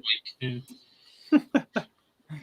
And I know you said you like the look of the new God Tier warband as well. Just saw that on Discord. Oh, that looks amazing. With her looked like a bit Nordic, I thought. I thought you looked more like Grim Reaper. Yeah, but I'd like the hounds, didn't she? Let me have a look. Almost like Ragnarok type situation going on. The 3-headed hounds, yeah. Yeah. They look kind of like 3-headed wolves or something, but maybe they're just like demon dogs. It's rather annoying because I'm looking for a miniature with 2 or 3 head dogs and can't find one anyway. There's a name for 3-headed dogs, isn't there? I can't remember what they're called. It's not Cerberus. Cerberus is something else, I think. Yeah, if anyone knows where I can get a 2-headed dog miniature, cheap-ish as well, let me know, because I am struggling. In 3D printing, I can't find one. That's fair enough. So. And David said the Ambots are sweet minis too. I built one for my Ashes and converted one for my Gretchen Revolutionary Committee. Fair enough, buddy. That's pretty cool. And Maurice says the original one original Necromunda set. Okay, mode, fair enough. I don't blame you for doing it. I wish that we had the channel up and running more so when the first Necromunda set came on, so we could jump onto Necromunda when it first got released. But it wasn't the case at the time. We were a bit late on the scene for it. So, and then by the time we looked into Necromunda, it was only Dark Rising on offer, Uprising, and that was just far too expensive for the channel, really. So, I'm really pleased that they're doing a new core set soon, new starter set. We'll get into it. We'll start up Necromunda on the channel. So hopefully that comes sooner than later as well, and we can get some Necromunda up and running. Super excited for that, and I'm sure Al will jump on that with me, because I would have thought Al will be back by the time we get hold of the Necromunda, the new Necromunda starter set. So I'm sure Al will be joining me on that. I know he was excited about Necromunda previously, so that'll be pretty cool. And that's a second building done there, guys. So just under the smaller one. So I'm got some pop out, and these windows here, guys, just for anybody who's interested, they're all poppable as well. Pop those out. Oh, that's pretty cool. So if you and obviously they're all of these kind of buildings that I've built, they also have floors, so you can put floors, attach floors to the bottom, and then you can just remove the roofs, so you can use them for D&D and stuff. And the doors pop out, doors and everything pop out. If you've got one with walls with doors on, so then you can just kind of do it like as that as well. So it's pretty cool. I have to invest in some of them for D&D. Definitely. It's not the cheapest, I've got to be honest, but once you've got hold of it, it's so easy to you know, interchange and whatnot. So yeah, I remember if anybody went to UK Games Expo last year, they had a full table set of Battle Systems did a full diorama of all of their sci-fi buildings and terrain. It looked amazing. Hoping to be able to go again this year. I'm sure they'll have another setup there. So yes, I'm hoping to go this year. Should be pretty cool. Should be pretty awesome. Ruas says it is the Cerberus dog with 3 heads. Oh, it was Cerberus. I was right then. Yeah. Fair enough. And Al says, "Oh hell yeah, I'm in." Well, there you go. Have you had a look at that? Yeah, Al, the new set. It's really cool. The new Necromunda core set looks ace. I am super excited for that. There's a lot of stuff I'm excited to cover again, to be honest. Get back in the studio, get back filming with other people, and get some better games going. I want to film some Star Wars Legion and give that a go. That looks really fun. We've been waiting to play that for ages, since lockdown first ever started. Just get people playing games with me again. Generally, it's very tough doing solo stuff. It's not the same to watch either. It's still, I can still make it entertaining enough to watch, but it's not the same. And it brings a lot of different styles of play into the action as well. So, yeah. It looks like Tottenham are beating Aston Villa at half-time. 1-0. That's always good. Sorry, Al. You got your milk bottles? Bubblegum bottles, yeah. Ah, that was it. Get some sweets for the stream. You have to, don't you? Right, I'm going to paint some of these weird-looking mushrooms while I'm waiting for them to dry. So. Yeah. Are they? Is that just terrain? Is it from D&D? No, they're like little fungi kind of things. Oh, yeah. Funny little dudes. Yeah. So I'm just waiting for them to dry, so maybe one. So.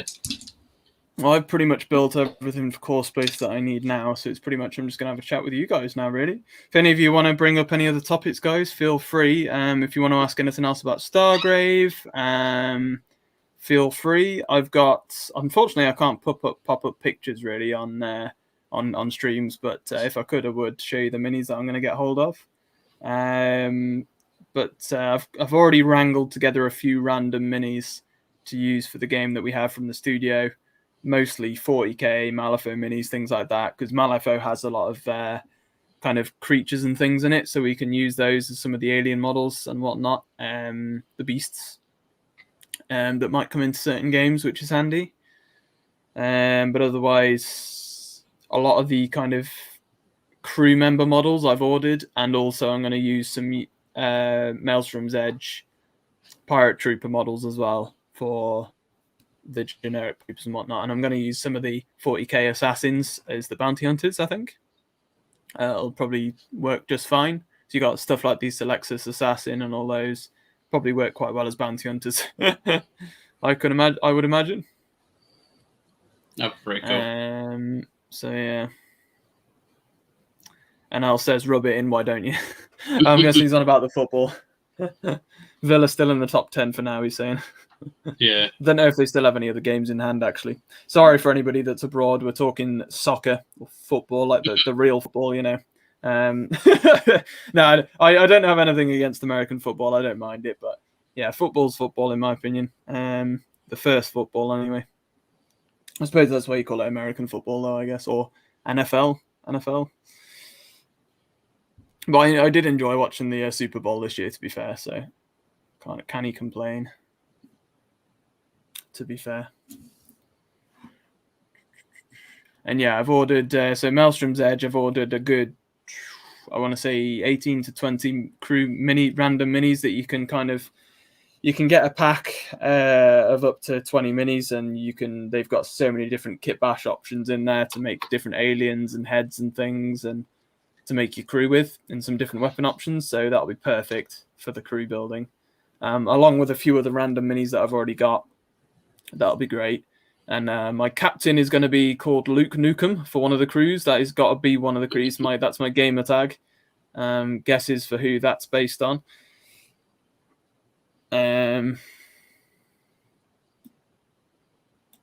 So yeah, that's pretty looking cool. forward to it. Yeah. And he will pretty much just be based on the character I'm basing him on as well. So it'll be very outlandish and guns blazing. So that'll be one of the crews. And then what I'll probably do is the second crew will probably have a captain that's much more kind of grounded and, maybe a robotics expert or something like along those lines. So, but I'll wait until I get my crew kit bashing set ready to be able to build the other one already. I'm not sure what he's going to be yet. So, yeah. And then obviously each of the crews gets a first mate option. So one cooler thing about Stargrave compared to Frostgrave is that you can have your captain and your first mate can have different skill sets. So I'm definitely going to make sure that they're different for both of them, without a doubt, I think. So we'll wait and see with that. And Murray says NFL, yeah. Yeah, I know what it is. NFL, it's all right. I don't like it as much as soccer in the UK, but it's a bit stop-start for me. But yeah. Horistos says, anybody else has hidden gems for Stargrave minis? Not like Maurice's suggestion. Didn't already throw my plans to limit myself under the bus. I'm still pretty focused on GW and Mantic. It's always a good way to go, bud. For anybody who hasn't seen my beginner's guide on Stargrave, I did throw quite a lot of good mini suggestions in there that aren't Games Workshop, because I figured a lot of people would just be using their 40k range, so I wanted to throw in some different ones there for you guys. I did put Necromunda in there as well, but you could use Riot Quest models. That'd be quite cheesy. Although I think Riot Quests, they're quite big though, aren't they? They're like quite big models compared to 28 mil. Sure. I think it's like God tier size. Okay. Quite a bit bigger. But you could use some of them as like the monsters or like bigger aliens or something. Definitely. Like for example, there's the God tier Skellies. So is it Morrigan? Yes. Her kind of frost skeletons. I was going to use them for Frostgrave, the undead, because they'd look perfect. Because they're literally like icy skeletons. Yeah, they would run that actually. Yeah. So I was thinking like some of those God tier models I definitely probably would use in Frostgrave. Yeah. But obviously God tier is more kind of fantasy, isn't it? So although that new dwarf they've released with the mechanical birds. Oh yeah. That'd be quite good for Frostgrave. Right? He's cool, yeah. He'd be cool. Stargrave. Especially the mechanical birds, definitely. Yeah. Without a doubt.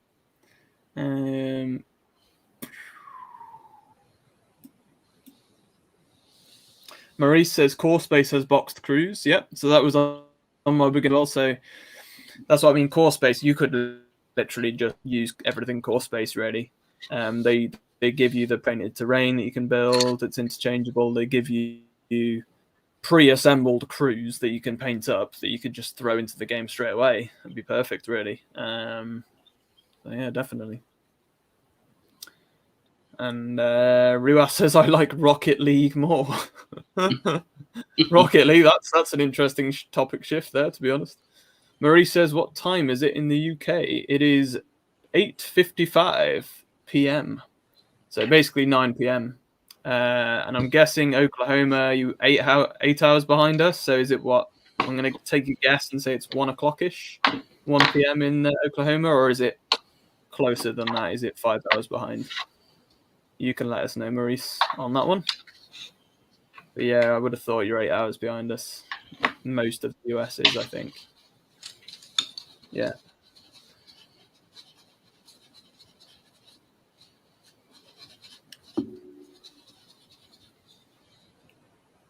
And then a lot of Europe is kind of on the same time span as us. So there, yeah. Normally hour or two in front, aren't they? Europe. Yeah, more or less. Pretty close. Tottenham are 2-0 up, unfortunate L. Oh dear. Down the Villa. Well, I can't really put hate on them because Wolves aren't doing the best this year, so and then Josh I definitely can't say anything. We're relegated, so you know. Oh dear. I mean, if we stay up, it'd be an absolute miracle. Yeah, it probably will be now, actually. It'll be one of the first teams Sam Allardyce hasn't been able to save. Yeah. But it's one of the... I've got to be honest, though, it's one of the worst player sets he's been given to try and stay up with, to be honest. Just haven't got the players. Yeah, I mean, I blame Jonas personally, but, you know,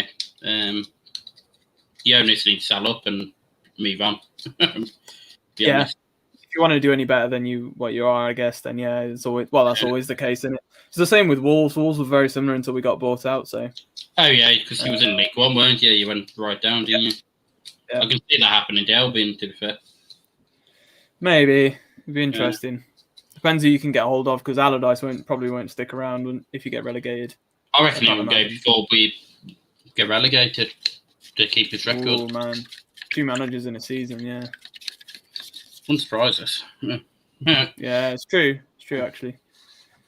Marie says, no, it's almost 4 p.m. So, yeah, you're 5 hours behind. So is Oklahoma more East Coast then? Must be. For you to be 5 hours behind. It must be closer to the East Coast time zone. Because then West Coast is like LA and all that. They're 8 hours behind us. So, yeah, you're 5 hours behind, Maurice. You must be East Coast time zone.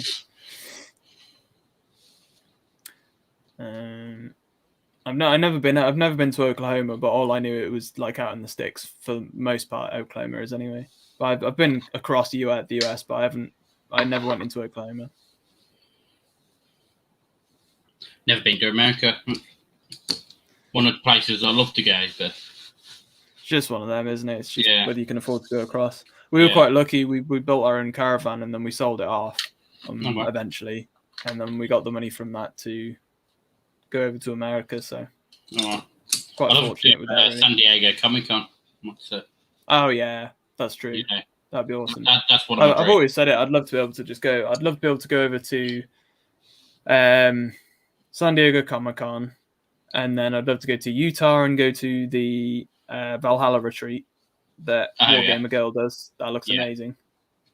That looks outstanding what she does. Yeah.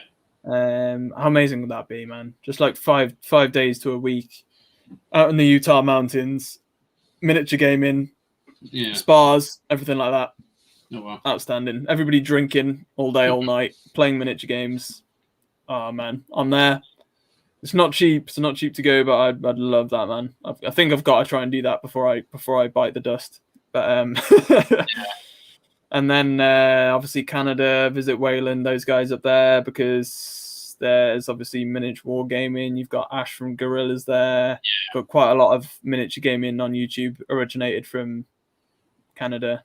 Yeah. So I'd love to visit those guys, visit the MWG bunker. That'd be pretty sweet. Oh, that would be awesome. But yeah, in terms of America, I mostly just travelled across it when I went, so I saw a lot of the landscapes, that kind of thing, and the cities. but never did anything kind of like Disney, that kind of thing. It was just actually visited America. And then went across to never went. I would love though, like you say, San Diego Comic-Con would be pretty sweet. Yeah, that would be pretty amazing. Went to Vegas though. Vegas is pretty awesome. See, if I won the lottery, I would go to Vegas for a night. If I won the lottery, I'd do a lot of things. Yeah. Yeah. Well, one thing I have said, and you know this, Josh, and I know Al knows, I've said it on here a few times. If I won the lottery, this channel would do amazing things. Without a doubt, I'd create Europe's first ever Valhalla's miniature retreat. So we'd have one in Europe. We'd go, I don't know, somewhere in Scotland or wherever, hire a castle. People would pay to come and. The Lake District would be quite good. Yeah, somewhere like that. No castles, but yeah, because there's a lot of old castles that have kind of been converted into hotels. You could do Warwick Castle, I suppose. You would have to win a lot on the lottery for that.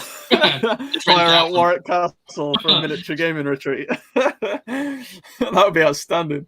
Wow, but yeah, that kind of thing. Without a doubt, like close to here, you've got ones in Wales like Balmoral Castle and all those kind of things. Yeah. You know, just hire them out for 5 days. Pretty cool. Definitely. It's one of my dreams, to be honest. If we become a bigger channel, would be to get the time together to be able to do a miniature wargaming retreat in the UK, in Europe, and get people invested in it and see if it works. And then if it does, you could do it yearly then. That'd be awesome. Would be sweet as a nut, that would. But we're far from castles, guys. However, the beauty of miniature games is that when you're on a miniature gaming table, it really doesn't matter because you're whisked away into another universe. So that's why we play. Yeah. Marie said, I really want an English breakfast. See them on YouTube, they look great. Where are you seeing English breakfast on YouTube? Like, I mean, I always wanted to know what an English breakfast looks like. They are. I don't blame you though. They are great. They are lush. But you have to have black pudding though for a proper one. Yeah, black pudding. You don't really want to know what black pudding is, but yeah, it's. I'm not a fan of black pudding, but it is like a traditional northern English breakfast has black pudding in it, and they are really good. They are as good as they look, so I don't blame you for wanting to try one. Yeah. Don't worry, Maurice. If you come over for one of my Valhalla retreats, Europe retreats, in like 20 years' time or something ridiculous, if you come over, all payments and you pay to come and stay in the castle, I'll give you a full breakfast free of charge. It'll be waiting for you in the halls of Warwick Castle. Warwickshire. Yeah. There you go. But yes, they are pretty lush. Can't deny. No. I'm trying to think of a negative about him. The only thing for me will be tomatoes because I don't like them. But boiled tomatoes. Boiled or grilled. It's just like, I don't like any sort of tomato. But I will like, if I made tomato sauce, I will eat that. But tomatoes. Like, my girlfriend laughs at me because I called tomatoes the devil fruit. I do not like tomatoes. I don't mind them when they're mashed up inside something or they're boiled with a full breakfast. But I do not like cold tomatoes. They're disgusting. No, I'm There's not many things I dislike. I love my food, but tomatoes, the devil fruits. No, thank you. Marie says, I'm originally from San Diego. You lucky bugger. I bet you got to go as often as you wanted to then. I wish that I'm saying this now because I never would have had my family. I never would have met my girlfriend, etc. But I'd have loved to have just grown up somewhere warm in the US. Just be able to drive to another state whenever you wanted to go and do these different things. Be so much easier. I'd have absolutely loved that. But alas, it is not the case, and we live in Britain, and we get full English breakfasts instead. Well, which that's a perk. it's pretty good perk. Yeah. And Ruas says, just be sure to buy your ticket home before you go to the casino. Is that a bit of a dark backstory there, Ruas? Didn't quite. Are you telling us lies about living in Denmark, Ruas? Did you actually make it back? Did you bet the house on something?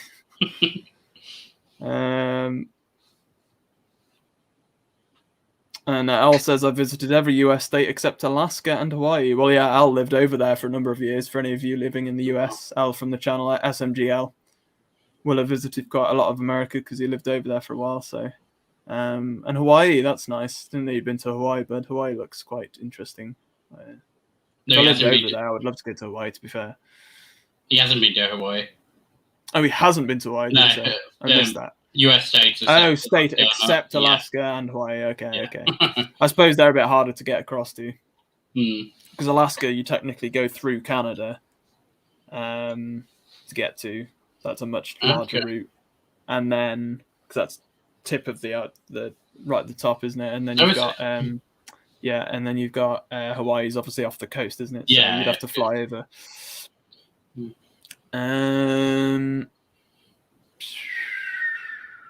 And Aristos agrees. He says they do look taste as good as they look. Aristos says in SMG's miniature retreat, the full English is going to be standard breakfast. Yeah.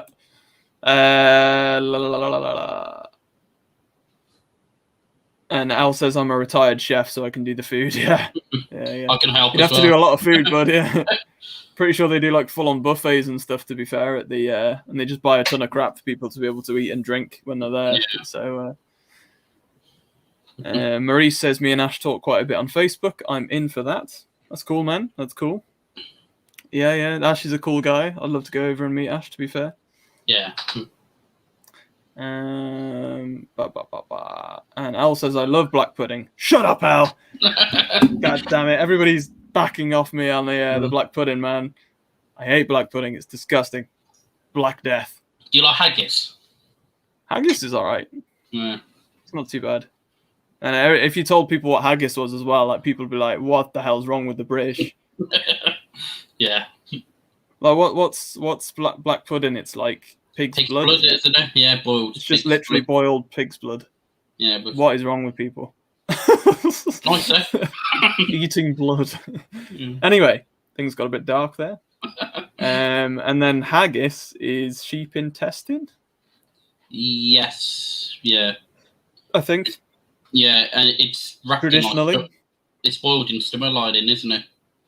Yeah, something weird. But it does taste alright. It just tastes like mincemeat, I thought. Yeah, I the strongest kind of taste. Yeah. Anyway, David said Alaska is beautiful. Well, David's in Canada, isn't he? So I'm not surprised he's been up to Alaska. Yeah, I bet there's some beautiful parts of Alaska. To be fair, the Simpsons movie. Yes.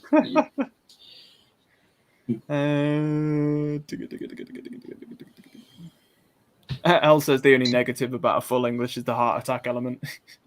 Yeah, you deal with that after. Very unhealthy. You deal with that afterwards. You know. That was such a British response, Josh. Just eat all the full English breakfast you want and just deal with it when you're dead, you know. Yeah, you know. At least you died happy. At least you died happy, yeah.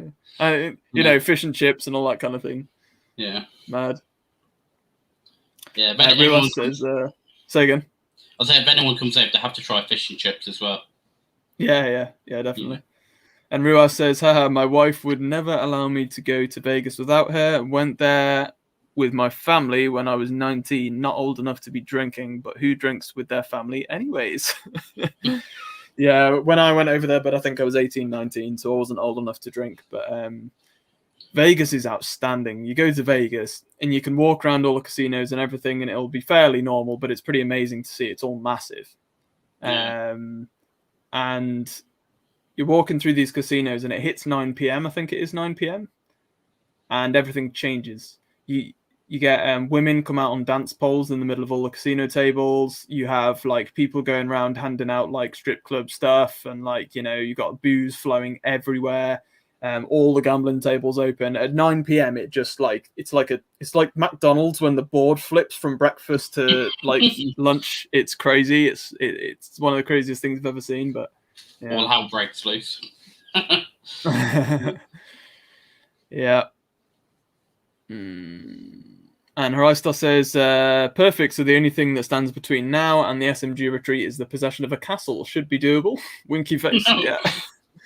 Well, the thing is, but the idea with it is, I'm pretty sure Wargamer Girl, the way she does it anyway, they hire out the log cabin. But what they did is they got a ton of people together who they knew would want to do it for starters, so a minimum number of people. And then they put up a Kickstarter with a level of pledges to be able to do it. So then people pledge towards a room that they want, and then you get all of the pledges, get enough people to actually pay for the accommodation, and then you've got it. And then included in that is like their food, so you get a caterer. So it is doable. You just do a Kickstarter for it. Yeah. And everybody gets involved with it. The difference is Wargamer Girl obviously has been doing YouTube for years and has a massive following. So she's able to get a lot of people involved with it, and a lot of people view the channel and whatnot, and she can get it out there much easier. So my point was, if we ever were a much bigger channel, which I always keep my fingers crossed that we will be eventually, then it is doable. You just need a big following. And yeah, don't get me wrong, I've dreamed of it and I've looked into these things, and like, you can get these old castles that have now literally been converted into like hotels, but they've still got like the old hall, which you'd be able to game in. And it's very reasonable. Like, you can hire a castle for, I think like something like 10,000 a day, but they've got like 30 to 40 rooms, which you could fit multiple people in. So if you work that out, 10,000 a day, you've got a hall for people to game in. You've got 30 rooms. That's 30 people paying like maximum of $1,000 each for a week or 5 days. That's very doable. You just need the following to do it. So don't get me wrong, the dream is alive, Horistos. The dream is alive. I will get you over from Germany into a castle one day, my son. One day. That's why a castle would be good, because they do glamping and everything, don't they? So it's more space, But if anybody watching the stream does own a castle in Europe, do let me know, because then it would be much bloody easier to do. We could do that now. We could do it now. We'd have somebody. I wonder if there's anybody in the UK that owns a castle that's a miniature gaming fan. That's all we need to find out. I'll put a post on Facebook. Instagram.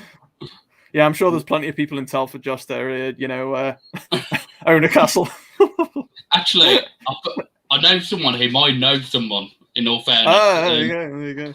He's an actual food historian. Cool. He's amazing. He doesn't do wargaming nothing, but he's such a fantastic bloke. He lives in Spain now, but he's a proper doctor and food historian, and he's just a fascinating bloke to listen to. And I know him personally, actually. We're one step closer now. Yeah, we've got somebody on the inside. I could speak to him and see if he knows anyone, because I'm pretty sure he would. Yeah, it's cool. It's one of my biggest dreams for beyond the channel getting big enough. Hitting 10k subs for the channel is one of my dreams for the channel. Once I've done that, I'll be able to sit back and go, I've hit a landmark. But certainly larger dreams for the channel and things like that, and wargaming for the community in general. I'd love to do a Valhalla retreat for the UK, Europe. That would be amazing. It'd be super cool.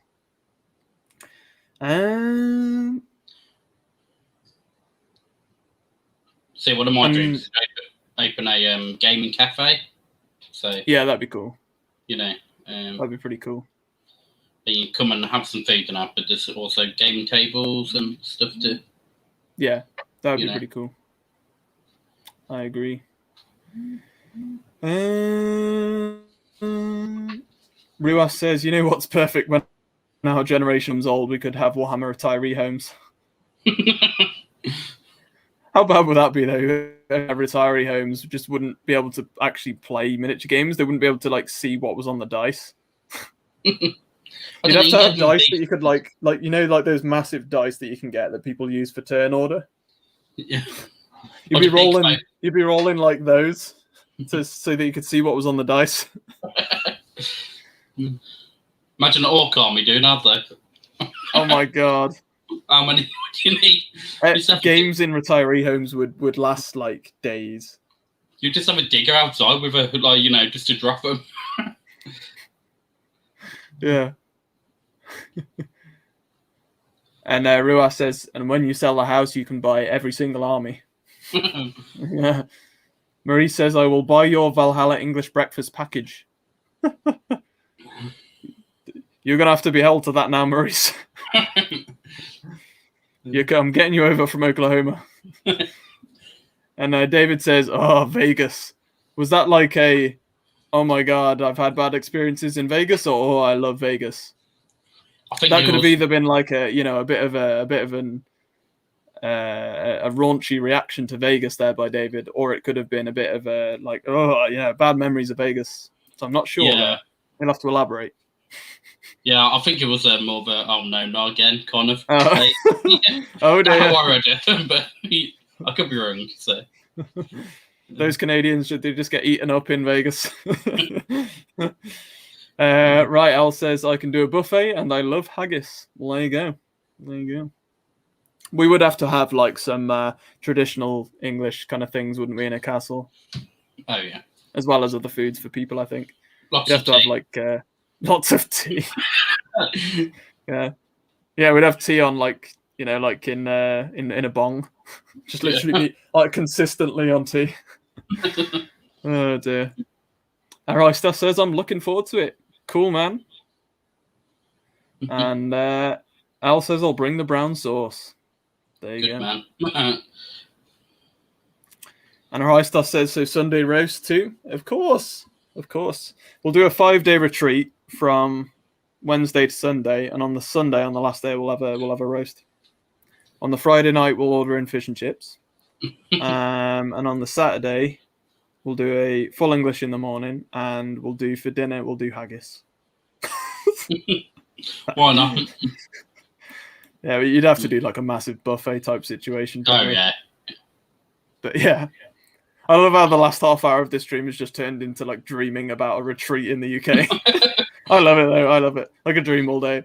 Yeah, but we got backers, so I finished my hobbying like half an hour ago, guys. Like we got backers, so we got what? Backers. We got some backers, so it's doable. This is what I mean though. Like when you become a big enough channel and you've got enough followers, you will genuinely get people that'll just be like, "Oh, I'd love to go and meet these people." Like when you're a big enough channel as well, you just you can invite people to stay as well on bigger YouTube channels. That's how you get people to come as well. So you've got like, who have we got in the UK, in Europe? You've got Tabletop Tactics. They're probably the biggest in the UK.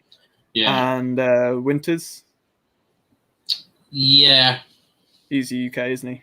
Yeah. You get a lot of trade makers as well in the UK. So you get a Luke Gaps, don't you? And a train shooter.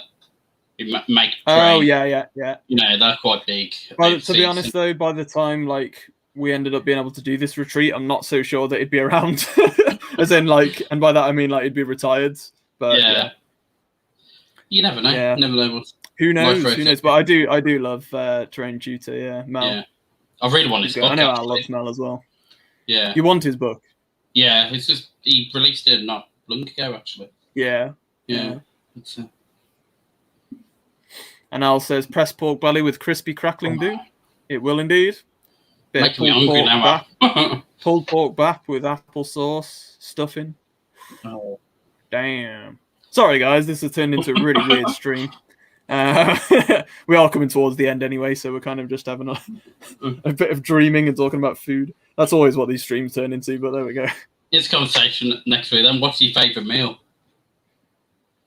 I thought we'd done food. We've done takeaways. Yeah, we did actually. Yeah, but what's your favourite? Top 3 favourite meals, yeah. Yeah. There you go. That's next week's off-topic topic. Yeah. But yeah, at least Valhalla Retreat is kind of on topic, I guess.